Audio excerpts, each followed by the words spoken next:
ilmu pas ini kalau kita rasa aneh ya. Anehnya kenapa? Dengan melihat ciri-ciri ada pada orang tersebut bisa ketahuan.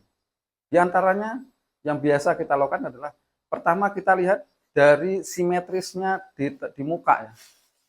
Di muka kita itu bisa kelihatan sisi hidungnya miring kemana, mulutnya miring kemana, ataupun matanya agak sempit lebih kemana gitu. Selain itu badan miring kemana, miring ke kanan, miring ke kiri. Yang lebih ini lagi adalah di sisi kaki.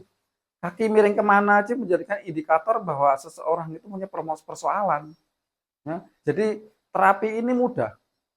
Mudah dengan indikasi yang ada, kita bisa menentukan apa yang kita lakukan.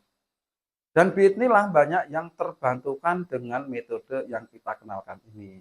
Semoga menjadi pencerahan bagi teman-teman yang mencari kesembuhan. Bismillah.